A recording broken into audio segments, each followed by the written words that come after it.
Hello friends, आज मी तुम्हाला सगळ्यांना सांगणार आहे धातकी या द्रव्याबद्दल, जे की सगळ्यात सोपं आणि छोटंसं द्रव्य आहे. ह्याचा गण आहे पुरुष संग्रहणीय व मूत्रविरजनीय किंवा मूत्रविरजनीय चरकानुसार, प्रियंगवादी सुश्रुतानुसार. फॅमिली आहे लिथ्रिएसी, म्हणजे ह्या फॅमिलीमधील ज्या ज्या वनस्पती असतात त्या वनस्पतींच्या फुलांचा सुगंध असतो, फ्रॅग्रन्स असतो फ्लावरचा. त्यालाच आपण काय म्हणतो, मध्यंती काकुल. बोटॅनिकल नेम आहे वुडफोर्डिया फ्रुटिकोजा. पर्यायी नाव धातुपुष्पी. धातुपुष्पी म्हणजे ह्या धातकीची फुलं तांबडी असतात म्हणून त्याला धातुपुष्पी म्हणतात. वन्नी ज्वाला, कारण अग्नीच्या ज्वालाप्रमाणे ही फुलं असतात. मध्यवासिनी, त्याचा सुवास जो असतो तो किंचित मद्यासारखा असतो. पार्वतीया, मदनी. मराठी नाव धातकीचं धायटी आहे. स्वरूप बघायला गेलं तर धातकी हे एक गुल्म आहे, जे की 3 मीटर उंचीपर्यंत वाढू शकते. त्याची त्वचा तांबूस भुरकट रंगाची आहे. पर्ण 5 ते 10 सेंटीमीटर लांब, देठ नसलेले व अभिमुख आहे. पुष्प गडद लाल, एका पुष्पदंडावर 5 ते 15 फुले असतात. बीज करड्या रंगाचे व गुळगुळीत आहे. उपयुक्त अंग पुष्प आहे. उत्पत्तीस्थान संपूर्ण भारतात 1,500 मीटर उंचीपर्यंत आपल्याला मिळते.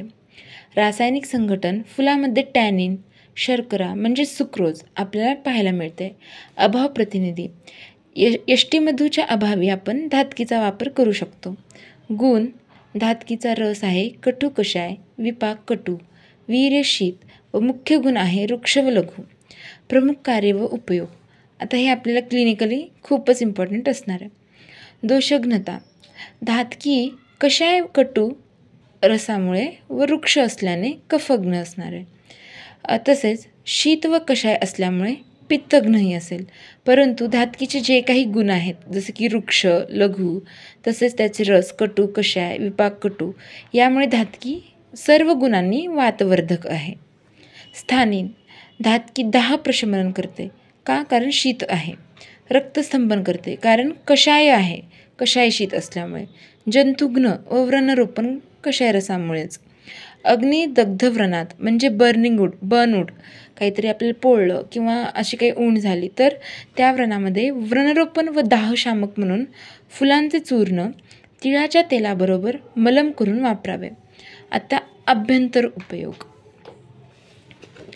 अन्न व पुरीश्वह, पक्वाशयातील द्रवांशाचे शोषण झाल्याने पुरीशस्तंभन होते. जीर्ण, अतिसार, प्रवाहिका. मी अगोदरच्याही व्हिडिओमध्ये सांगितलेलं आहे की अतिसार म्हणजे डायरिया, प्रवाहिका म्हणजे डिसेंट्री. ह्या दोन्हीचा अर्थ वेगळा आहे. या विकारामध्ये व ग्रहणीमध्ये पुरीशस्तंभनासाठी धातकी चूर्ण, मध आणि तांदूळाचे धुवन हे मिश्रण द्यावे.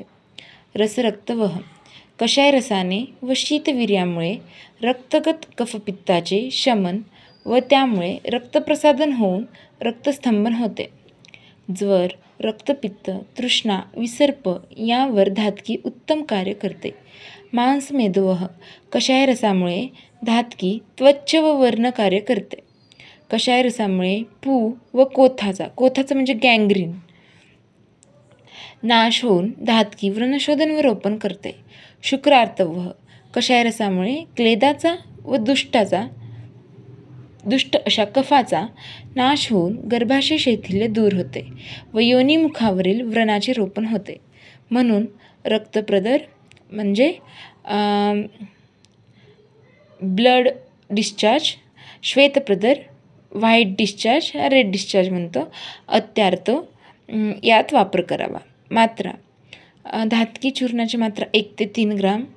कल्प, धातक्यादी चूर्ण, धातक्यादी तेल. आमयिक प्रयोग, प्रदरावर कोणताही डिस्चार्ज असू दे, श्वेत असू दे, रक्त असू दे, प्रदरावर धातकीच्या फुलांचा काढा द्यावा. अतिसारावर धातकीची फुले, मोचरस व इंद्रजव समभाग प्रमाणात घेऊन त्यांचे चूर्ण 1 ते 2 ग्राम प्रमाणात द्यावे. भेसळ, धातकीच्या फुलांमध्ये फळे भेसळ म्हणून घातली जातात. आसवी भवन, धातकीच्या चूर्णात ईस्ट हे द्रव्य असल्याने आसवा अरिष्टाला संधानक्रिया करण्यासाठी धातकीचा वापर करतात. आता रिसर्च अपडेट. धातकी हे बेस्ट अँटी इन्फ्लॅमेटरी आहे, अँटी ट्युमर आहे, अँटीऑक्सिडंट, हेपॅटोप्रोटेक्टिव्ह, अँटी फर्टिलिटी आणि वुंड हिलिंगच्या प्रॉपर्टीज आहेत. इन शॉर्ट, धातकीचे जर युजेस आपण पाहायला गेलं तर धातकी आपण प्रदरामध्ये त्याचा उपयोग करू शकतो, तसेच व्रणशोधन व रोपणमध्ये उपयोग करू शकतो व त्याच्या रस व विपाकामुळे आपण त्याचा यूज जंतुघ्न व रक्तस्तंभनासाठी सुद्धा करू शकतो. थँक्यू.